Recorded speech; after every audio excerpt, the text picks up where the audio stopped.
કેશોદની નાની ઘસારી પ્રાથમિક શાળામાં 108ની ઇમરજન્સી સેવાના ડેમોન્સ્ટ્રેશન સાથે વિદ્યાર્થીઓને માહિતગાર કરવામાં આવ્યા હતા। 108 ઇમરજન્સી સેવાના સ્ટાફમાં પૂનમબેન વાઘેલા અને વિજયભાઈ તરફથી શાળાના બાળકોને 108માં ફોન ક્યારે કરવો અને તેમજ 108માં રહેલા સારવારના તમામ મેડિકલ સાધનો અને તેમનો ઉપયોગ કઈ રીતે કરવો તેમનું ડેમોન્સ્ટ્રેશન કરી બતાવ્યું હતું। સાથે 108ની સરકારની સેવાકીય પ્રવૃત્તિથી માહિતગાર કર્યા હતા। આ 108ના સ્ટાફની શાળા પ્રોગ્રામથી બાળકો તેમજ સ્ટાફને પણ ઉપયોગી માહિતી મળી હતી। કઈ રીતે કોઈનો અમૂલ્ય જીવ બચાવી શકાય તેની સરસ રીતે માહિતી આપવામાં આવી હતી અને ખોટી રીતે ફોન ન કરી આ 108 સેવાકીય પ્રવૃત્તિ કરનાર સ્ટાફને પરેશાન ન કરવા પણ જણાવ્યું હતું।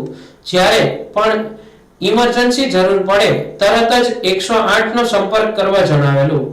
સાથે ખૂબ જ ઉપયોગી સભર માહિતી આપવા બદલ નાની કસારી શાળા સ્ટાફ પરિવારે પૂનમબેન અને વિજયભાઈનો ખૂબ ખૂબ આભાર માન્યો હતો।